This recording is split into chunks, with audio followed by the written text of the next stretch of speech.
ನಿಮ್ಮ ಉದಯ ಟಿವಿಯಲ್ಲಿ ರಾಜ್ಯೋತ್ಸವ ಋತುವಿನ ಸಂಭ್ರಮ. ಕನ್ನಡದ ಬಗ್ಗೆ, ಕನ್ನಡದ ಭಾಷೆ, ಕನ್ನಡದ ಹಿರಿಮೆ, ಅದರ ಬಗ್ಗೆ ಅಭಿಮಾನ ಜಾಸ್ತಿ ಇರಲೇಬೇಕು. ಒಂದೇ ಕರ್ನಾಟಕ ನವೆಂಬರ್ 30 ಸಂಜೆ 6ಕ್ಕೆ. ನೋಡು, ಹಾಗೆ ಹಾಗೆ ಆಗತ್ತೆ. ಮೈ ಮೇಲ್ ಪ್ರಜ್ಞೆ ಇರಲ್ಲ, ಏನಾಗ್ತಿದೆ ಅಂತಲೇ ಗೊತ್ತಾಗಲ್ಲ. ಈ ಪರಮಾತ್ಮ ಒಳಗಡೆ ಹೋದ್ರೆ ಒಳಗಿರೋ ಸತ್ಯ ಎಲ್ಲ ಆಚೆ ಬರ್ತಾ ಇರತ್ತೆ. ಇದು ಸೇಮ್ ಟು ಸೇಮ್ ಆ ಗುಂಡಿನ ಎಫೆಕ್ಟೇ ಕೊಡುತ್ತೆ. ಇದೇನಾದ್ರೂ ಸ್ವಲ್ಪ ಡೋಸ್ ಜಾಸ್ತಿ ಆಯ್ತು ಅಂತ ಅನ್ಕೋ, ದೊಡ್ಡ ಗಲಾಟೆನೇ ನಡೆದು ಹೋಗುತ್ತೆ. ರಾಮಾಯಣ ಮಹಾಭಾರತ ಎಲ್ಲ ಒಟ್ಟೊಟ್ಟಿಗೆ ಆಗೋಗುತ್ತೆ. ಇದೆಲ್ರಿ ಸಿಕ್ತು ನಿಮ್ಗೆ? ಇದೇನ ಸುಲಭವಾಗಿ ಸಿಕ್ಕುತ್ತೆ ಅಂತ ಅನ್ಕೊಂಡಿದ್ಯಾ? ಎಷ್ಟ್ ಕಷ್ಟಪಟ್ಟಿದ್ದೀನಿ ಗೊತ್ತಾ ಇದನ್ನ ಹುಡುಕಿ ತರೋದಿಕ್ಕೆ. ಇದನ್ ಕುಡಿದ್ರೆ ಹಾಗ್ ಮಾಡ್ತಾರೆ ಹೀಗ್ ಮಾಡ್ತಾರೆ ಅಂತೆಲ್ಲ ಹೇಳ್ತಾ ಇದ್ದೀರಲ್ಲ, ಇದನ್ ಕುಡ್ದು ಮತ್ತೆ ನನ್ ಜೊತೆ ಜಗಳ ಆಡೋದಕ್ ತಂದ್ರ? ಚೇಚೆ, ನಿನ್ ಜೊತೆ ಯಾಕೆ ನಾನ್ ಜಗಳ ಕಾಯ್ಲಿ? ಮತ್ತೆ ಯಾರು ಕುಡ್ಸಕ್ ತಂದ್ರಿ? ಸ್ವಲ್ಪ ಹೇಳೋವರೆಗೂ ತಾಳ್ಮೆಯಿಂದ ಕೇಳು. ಇದನ್ನ ತಂದಿರೋದು ಆ ಭೈರವಿಗೋಸ್ಕರ. ಭೈರವಿಗ? ಹೌದು. ಕಲ್ಯಾಣ ಮಂಟಪದಲ್ಲಿ ಇದನ್ನ ಅವಳು ಕುಡಿಸ್ತೀನಿ. ಆಗ ನಶೆ ಅವಳ ತಲೆಗೇರುತ್ತೆ. ಇಡೀ ಕಲ್ಯಾಣ ಮಂಟಪ ಅಲ್ಲೋಲ ಕಲ್ಲೋಲ ಆಗೋಗುತ್ತೆ. ಆಗೇನಾಗತ್ತೆ ಹೇಳು? ನಮ್ಮಕ್ಕ ಚೀತು ಇಂಥ ಹುಡುಗಿನ ನಮ್ಮ ಮನೆ ಸೊಸೆ ಮಾಡ್ಕೋಬೇಕಾ ಅಂತ ರಿಜೆಕ್ಟ್ ಮಾಡ್ತಾಳೆ. ಇದೇ ಸಮಯನ ಉಪಯೋಗಿಸ್ಕೊಂಡು ಈಶಾನಿ ಜೊತೆ ವಿರಾಟ್ ಮದುವೆ ಆಗೋ ಹಾಗೆ ಮಾಡ್ತೀನಿ. ನಿಮ್ ಐಡಿಯಾ ಏನೋ ಚೆನ್ನಾಗಿದೆ, ಆದ್ರೆ ಇದೆಲ್ಲ ವರ್ಕ್ ಆಗತ್ತೆ ಅಂತ ಅಂತೀರಾ? ಆಗತ್ತೆ, ಖಂಡಿತ ಆಗತ್ತೆ. ಆಗೋ ಹಾಗೆ ನಾನು ಮಾಡ್ತೀನಿ. ಅಲ್ಲಲ್ಲ, ನಾವು ಮಾಡಬೇಕು. ಇಷ್ಟು ದಿನ ನಮ್ಮ ಮಗಳು ಈಶಾನಿ ಈ ಮನೆ ಸೊಸೆ ಆಗ್ಲಿ ಅಂತ ಎಷ್ಟೆಲ್ಲ ಪ್ರಯತ್ನ ಪಟ್ವಿ, ಎಲ್ಲಾದ್ರಲ್ಲೂ ಸೋತ್ವಿ. ಆದ್ರೆ ಇನ್ನು ಮುಂದೆ ಸೋಲ್ಬಾರ್ದು. ಇದು ನಮ್ಮ ಕೈಯಲ್ಲಿರುವಾಗ ಸೋಲೋ ಮಾತೇ ಇಲ್ಲ. ನನ್ಗೂ ಸ್ವಲ್ಪ ಭರವಸೆ ಬರ್ತಾ ಇದೆ. ಒಪ್ಪದೆ ಕಣ್ರಿ, ನಿಮ್ಗೂ ತಲೆ ಇದೆ ಅಂತ. ಶಭಾಷ್. ಈ ಸಲ ಪ್ಲಾನ್ ಏನಾದ್ರೂ ಸಕ್ಸಸ್ ಆಗ್ಬಿಟ್ರೆ ಆಮೇಲೆ ನಮ್ದೇ ದರ್ಬಾರ್. ಫಿಕ್ಸ್ ಆಗ್ಬಿಡು ದರ್ಬಾರ್ ಮಾಡೋದಿಕ್ಕೆ.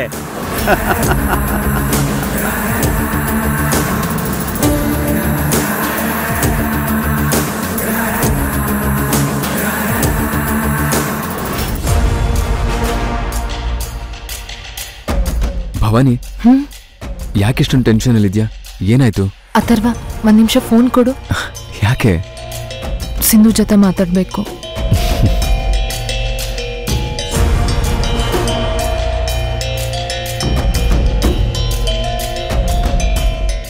ಹಲೋ. ಹಲೋ ಸಿಂಧು.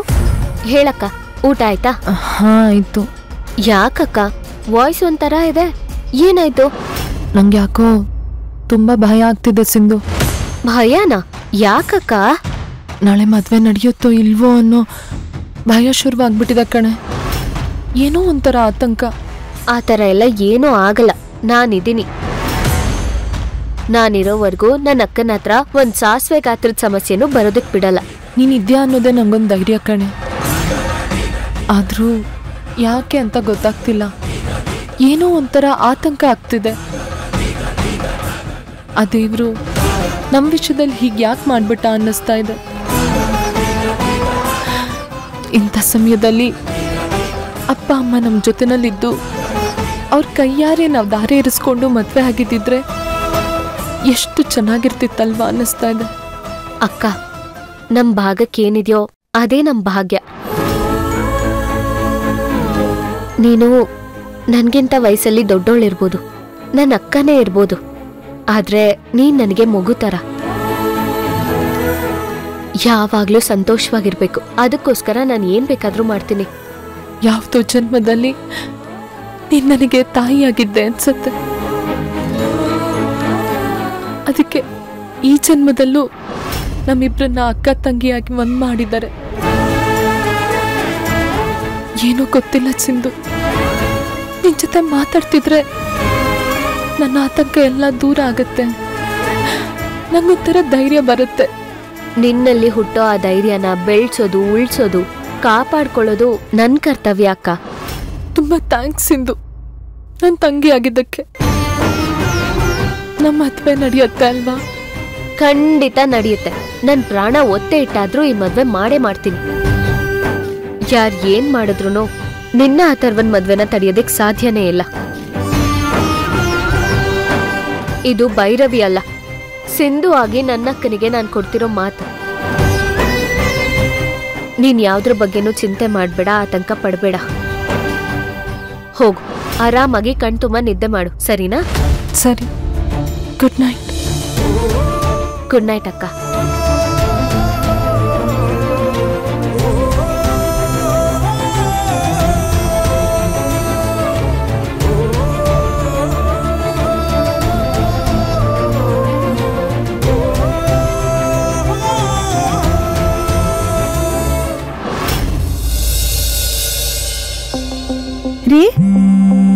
ರೀ ವಿರಾಟ್ ಅವ್ರು ಫೋನ್ ಮಾಡಿದ್ದಾರೆ.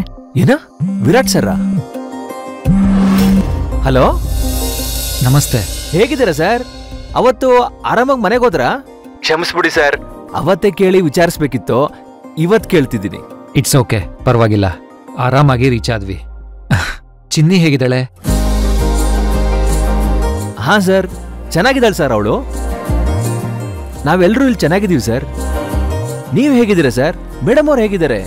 ನಾವು ಚೆನ್ನಾಗಿದ್ದೀವಿ. ಅದು ನಾನು ಫೋನ್ ಮಾಡಿ ಹೇಳ್ತಾ ಇದ್ದೀನಿ ಅಂತ ತಪ್ಪು ತಿಳ್ಕೊಬೇಡಿ. ನೀವಿವತ್ತು ಫ್ಯಾಮಿಲಿ ಸಮೇತ ಹೊರಟು ಬರಬೇಕಾಗತ್ತೆ.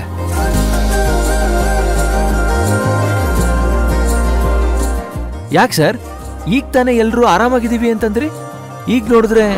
ಅಯ್ಯೋ, ಯಾರಿಗೂ ಏನೂ ಆಗಿಲ್ಲ. ನಿಮ್ಮನ್ನ ಮದುವೆಗೆ ಇನ್ವೈಟ್ ಮಾಡ್ತಾ ಇದ್ದೀನಿ. ಮದ್ವೆನಾ? ಯಾರ ಮದ್ವೆ ಸರ್? ನನ್ನ ಮದ್ವೆನೆ.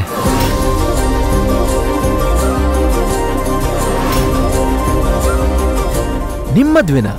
ಅಂದ್ರೆ ಭೈರವಿ ಮೇಡಮ್ನ ಬಿಟ್ಬಿಟ್ರಾ? ಅಯ್ಯೋ, ಇನ್ನೂ ಮದ್ವೆನೇ ಆಗಿಲ್ಲ. ನೀವಾಗ್ಲೇ ಡೈವರ್ಸ್ ಕೊಟ್ಬಿಟ್ರಿ. ಏನ್ ಹೇಳ್ತಿದ್ದೀರಾ ಸರ್? ನಿಮ್ಗಿನ್ನು? ನಮ್ಮಿಬ್ರು ಮದ್ವೆ ಆಗಿರ್ಲಿಲ್ಲ. ಆ ದಿನ ಭೈರವಿ ಅವರು ನಿಮ್ಗೆ ಹೇಳಕ್ ತುಂಬಾ ಪ್ರಯತ್ನ ಪಟ್ರು.